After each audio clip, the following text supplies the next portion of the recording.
দেখো এই প্রশ্নমান তোমাদের 3 অথবা 4 আসতে পারে, আর এগুলো একটু বড় অঙ্কের, লেখা অঙ্ক তোমাদের একটু লিখেই করতে হবে। তো এখানে বলেছে শ্যামলবাবু তার 8 মাসের আয় দিয়ে 9 মাসের খরচ চালান, তার মাসিক আয় 11,232 টাকা হলে তার 9 মাসের খরচ কত? তো বোঝার জিনিস হচ্ছে এই যে 8 মাসের আয় দিয়ে তিনি 9 মাসের খরচ চালান। 8 মাসের আয়, 8 মাসের আয়, এটা এই প্রথম লাইনটা লিখে নেবে, 8 মাসের আয় সমান 9 মাসের খরচ, 9 মাসের খরচ। এই যে এই লাইনটা তোমরা যদি সমান দিয়ে লিখে নাও তাহলে তোমাদের এই অঙ্কটা হয়ে গেছে যে 8 মাস তিনি আয় করেন, 9 নম্বর মাসটা তিনি 8 মাস তো চলেই যায়, 9 নম্বর মাসটা তার ওই আয় দিয়ে খরচ চালিয়ে দেন। তাহলে 8 মাসের আয়, এবার এই আয়টা তোমাকে দেওয়া আছে, তার মাসিক আয় মানে প্রত্যেকটা মাসে, প্রতিটা মাসে তিনি কত ইনকাম করেন? 11,232 টাকা। এইটা কিন্তু তার প্রতি মাসের ইনকাম, তাহলে তুমি লিখলে যে প্রতি মাসে, প্রতি মাসে আয়, প্রতি মাসে আয়টা তোমরা লিখলে, প্রতি মাসে আয় 11,232 টাকা। তাহলে এত টাকা যদি এক মাসে আয় করে, 8 মাস তিনি আয় করছেন, তাহলে 8 মাসে বেশি হবে নিশ্চয়ই। তুমি একদিনে যদি দুটো ডিম খাও, 8 দিন ব্যাপী যদি ডিম খাও তাহলে বেশি ডিম খাবে, ঠিক তাই। তাহলে আমাকে বেশি করতে গেলে গুণ করব, তাহলে কত দিয়ে গুণ? 8 দিয়ে। এক মাসে যদি এই টাকা আয় করেন, 8 মাসে নিশ্চয়ই বেশি হবে, গুণ করো। 8 2 16, 6 হাতে 1, 3 8 24, 25 5 হাতে 2, 8 2 16, 8 2 18, 8 হাতে 1, 8 1 8 1 9 আর 8 1 8, অর্থাৎ 89,856 টাকা তিনি আয় করছেন টাকা। এটা তার কি 8 মাসের আয়, অর্থাৎ এটা 8 মাসের আয়, 8 মাসের মোট আয়। এক মাসে 11,232 টাকা ইনকাম করেছেন, তাহলে 8 মাস ব্যাপী তিনি ইনকাম করলে কত টাকা হয়? 89,856 টাকা।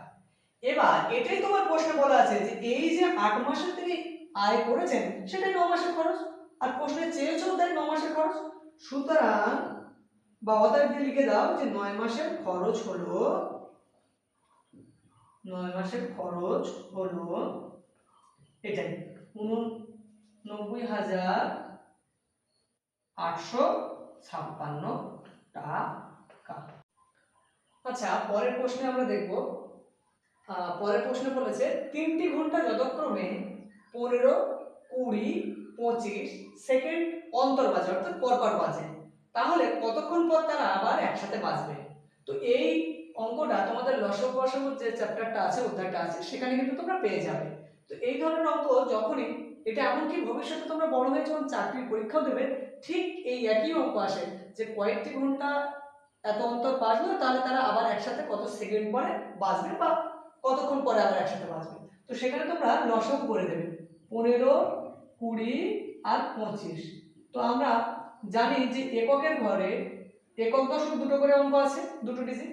তো আমরা জানি যে এককের ঘরে যদি 5 অথবা 0 থাকে তাহলে কিন্তু আমাদের সেই অঙ্কটা 5 দিয়ে ভাগ যায়। তো আমরা এটাকে 5 দিয়ে দেব, 5 3 15, 5 4 20। অর্থাৎ দেখো এখানে ভাগফলটা আমরা লিখছি, 5 এর সাথে কত গুণ করলে 15 আসে? 3 গুণ করলে। 5 এর সাথে কত গুণ করলে 20 আসে? 4 গুণ করলে 20 আসে। আর 5 এর সাথে 5 গুণ করলে 25 আসে। তো এখন আমাদের কিন্তু আর কেউ কাউকে ভাগ করতে পারবে না, কোনো নামতা করে আমরা কিন্তু সবাইকে কাটতে আর পারবো না। তাহলে লসাগুটা হবে কি আমাদের? অর্থাৎ লসাগু সমান, আমাদের যেটা লসাগু সেটাই উত্তর। লসাগু কি হবে? 5 গুণ 3 গুণ 4 গুণ 5। তো তোমরা চেষ্টা করবে একটা শূন্যর গুণ করে নিতে, মানে 4 5 20, 20 তে এনে নিলে, আর তার সঙ্গে 5 3 15। কটা শূন্য? একটা, বসিয়ে দাও। এখানে আর শূন্যটা নেই, তাহলে কি আছে? 2 আর 15, 15 2 30। এইবার এইখানটা খুব ইম্পর্টেন্ট যে তোমার প্রশ্নে সেকেন্ড ছিল না মিনিট ছিল, এখানে কিন্তু সেকেন্ড আছে, তাই তোমার উত্তর কিন্তু সেকেন্ড বের হবে। এটাকে যদি আবার ভুলবশত মিনিট করে দাও তাহলে কিন্তু অঙ্কটা ভুল হয়ে যাবে। তাহলে এটা 300 সেকেন্ড হলো। এবার প্রশ্নে যদি তোমাকে বলতো যে কত মিনিট, তাহলে তখন কি করতে হতো? এই 300 কে 60 দিয়ে ভাগ করতে হতো। কেন? কারণ আমরা জানি 60 সেকেন্ডে 1 মিনিট, তাই 60 দিয়ে এই 300 সেকেন্ডকে ভাগ করলে আমাদের বেরিয়ে যেত 5 0 0 আর 5 6 30। এই যে 60 এর সঙ্গে 5 গুণ করলে কত হয়? 300 হয়। তাহলে আমার এই মিলে যেত ভাগশেষ কিছু থাকতো না, এইটা যেটা বেরোতো সেটা কিন্তু মিনিট বেরোতো। তাহলে উত্তরে তোমার যেহেতু সেকেন্ড চেয়েছে এই পর্যন্ত উত্তর রাখলেই হবে, প্রশ্নে সেকেন্ড চেয়েছে তাহলে আমার উত্তরটা 300 সেকেন্ড রাখলে দিলেই হবে। আর তাছাড়াও যদি আমাকে মিনিট বের করতে বলতো তাহলে কিন্তু আমরা এটাকে 60 দিয়ে ভাগ করে মিনিট উত্তর করে নিতাম। বেশ, বোঝা গেল এই পর্যন্ত? দেখো এই প্রশ্নটাতে বলেছে এক ব্যক্তির কাছে 55,000 টাকা ছিল, সেখান থেকে 10,000 টাকা বাড়ি মেরামতের জন্য এবং 12,757 টাকা স্ত্রীকে দিলেন আর বাকি টাকা ব্যাংকে রাখলেন। তিনি ব্যাংকে কত টাকা রাখলেন, এই হচ্ছে আমাদের প্রশ্ন। তো এই প্রশ্নের ক্ষেত্রে আমরা কি করব, তার মোট টাকা কত, 55,000 টাকা।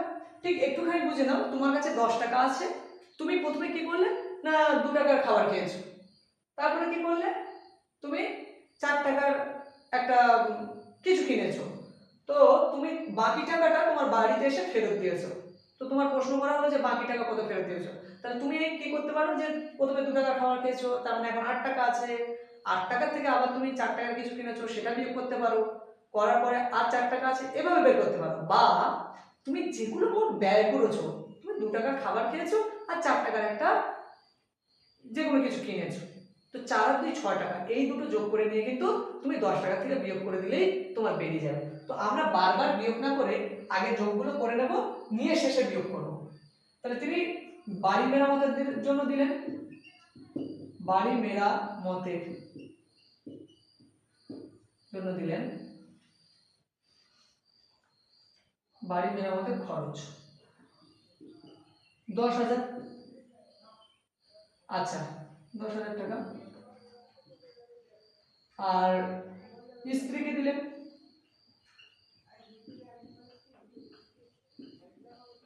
স্ত্রীকে দিলেন কত, 12,757, 12,757 টাকা। তাহলে মোট কত দিলেন এটা যোগ করে নিই, 7, 5 এর সাথে 0 যোগ করলে 5, 7 এর সাথে 0 যোগ করলে 7, 2 এর সাথে 0 যোগ করলে 2 আর 1 আর 2, 22,757 টাকা তিনি কিন্তু বলতে গেলে এক কথায় খরচ করলেন, মোট খরচ।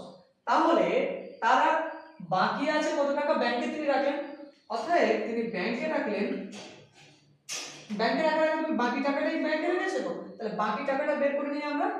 বাকি টাকা সমান, বাকি টাকা সমান, তাহলে আবার মোট টাকা কোনটা ছিল 55,000 টাকা, 55,000 টাকা থেকে আমরা কোন টাকা বিয়োগ দেবো, বাকি টাকা, বাকি টাকাটা বিয়োগ করব 22,757। তাহলে আমরা বিয়োগ করে দেখি, 7 আর কত হলো 10, 3 হলো 10, হাতে 1, 5 এর আগে 6, 6 আর কত হলো 10, 4 হলো 10, হাতে কত 1, 7 থেকে 8 কত হলো 10, 2 হলো 10, হাতে 1, 2 থেকে 3 আর কত হলো 5, 2 হলো 5, হাতে আর হাতে কিছু নেই, 2 আর কত হলো 5, 3 হলো 5। তাহলে দেখো 32,000 টাকা, 32,243 টাকা কিন্তু এটা বাকি টাকা, আর এই বাকি টাকাটাই তিনি ব্যাংকে রেখেছেন, অতএব তিনি ব্যাংকে রাখলেন সমান, ব্যাংকে রাখলেন সমান বলে কিন্তু আমার এই উত্তরটা লিখতে হবে, 32,243 টাকা। আমাদের চতুর্থ প্রশ্নটা হলো সমীর 526 টাকা দামের 526 টাকা দামের 52টি ব্যাগ কিনেছে, তারপর সে প্রতিটা ব্যাগকে 610 টাকা দামে বিক্রি করেছে।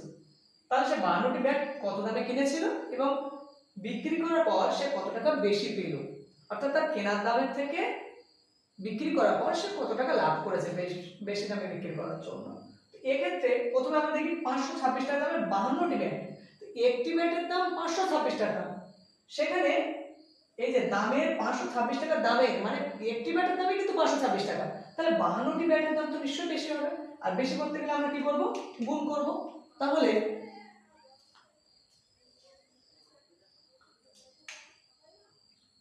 আমরা 526 গুণ, আমরা এখানে লিখব যে একটি ব্যাটের দাম, একটি ব্যাটের দাম 526 টাকা, তাহলে 52টি ব্যাটের দাম, 52টি ব্যাটের দাম সমান গুণ 52 দিয়ে গুণ, 52 দিয়ে গুণ হবে, তাহলে আমরা গুণ করলাম, 6 দিয়ে 12, 2 হাতে 1, 2 দিয়ে 4 একে 5, 5 দিয়ে 10, 5 6 30 0 হাতে 3, 5 দিয়ে 10 3 13, 3 হাতে 1, 5 5 25 একে 26।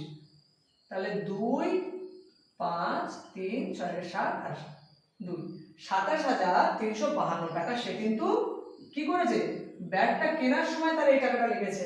তাহলে অতএব 52টি ব্যাটের দাম, 52টি ব্যাটের দাম, বা তোমরা লিখতে পারো যে সমীর এত টাকায় ব্যাটটা কিনেছিল। অতএব আমরা কি লিখবো, প্রথম প্রশ্নের উত্তর আমরা পেয়ে গেছি সমীর 27,352 টাকা দিয়ে ব্যাট কিনেছিল। 52টি ব্যাট লিখতে হবে, 52টি ব্যাট কিনেছিল। এটা আমার প্রথম প্রশ্নের উত্তর হয়ে গেল। বেশ, প্রথম প্রশ্নের উত্তর কিন্তু আমাদের এটা হয়ে গেল। তাহলে দেখো দ্বিতীয়বার কি বলেছে যে আর বিক্রি করেছে, তাহলে 610 টাকা দামে সে বিক্রি করেছে, 610 টাকায় বিক্রি করেছে। তাহলে 52টি ব্যাট 610 টাকা দামে বিক্রি করলে কত টাকা হয় সেটা আমরা দেখে নিই। আমি এখানে একটু মুছে দিচ্ছি।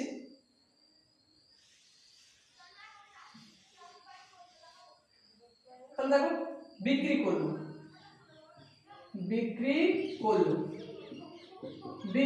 কত টাকা, 610 টাকা দামে, 610 টাকা দামে।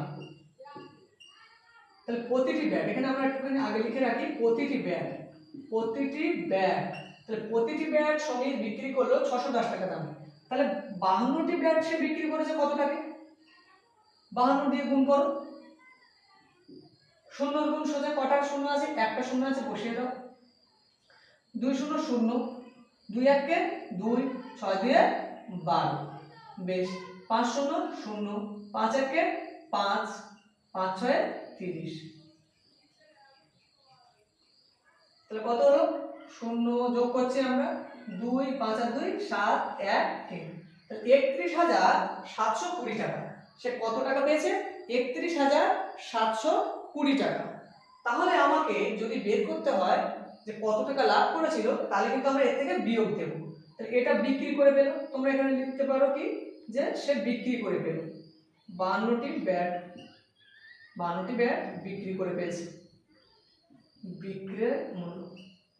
বিক্রি করে পেল। আচ্ছা, এটা আমরা বিক্রয় মূল্য লিখি, ব্যাটের বিক্রয় মূল্য সমান বিক্রয় মূল্য এত টাকা। এবার আমরা এখানে পাশে বের করে নেব যে সে তাহলে তার লাভ হলো, অতএব সে বেশি পেল সমান, সে বেশি পেল সমান কত, 31,720 বিয়োগ 27,000 এর মধ্যে কত ছিল, 27,352। এবার তোমরা বিয়োগ করো, বিয়োগ করলে দেখা যাবে কি 2 আর কত হলে 10, উপরে শূন্য ছোট, তাহলে আমরা বিয়োগ করব কি 2 আর কত হলে 10, 8 হলে 10, হাতে 1, 5 এর একে 6 আর কত হলে 12, 6 হলে 12, হাতে 1, 3 এর একে 4, সবসময় হাতের একটা নিচে যোগ করতে হয়, 3 একে 4, 4 আর কত হলে 7, 4 আর 3 হলে 7। আচ্ছা, 7 আর কত হলে 11, 4 হলে 11, হাতে 1, 2 এর একে 3, 3 মিলে গেল। লিখব কি সমীর 610 টাকা দামে ব্যাট বিক্রি করে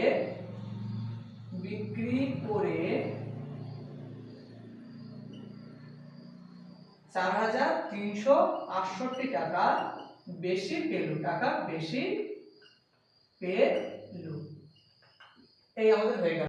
আচ্ছা, বড় প্রশ্ন হিসেবে আমার সাজেশনের এটাই শেষ, যে একটি চাকরির পরীক্ষার জন্য 50,125 জন পরীক্ষার্থী বা প্রার্থী এসেছেন। একটি ঘরে 25 জন করে বসতে দেওয়া হলে মোট কটি ঘর লাগবে।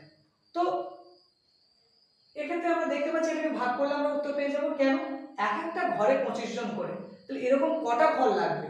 তো 25 দিয়ে যখন আমরা ভাগ করব তখন আমরা কিন্তু এর উত্তরটা পেয়ে যাব যে আমাদের কটা ঘর লাগবে। তাহলে 50,125 জনকে কত দিয়ে ভাগ করব, 25 দিয়ে।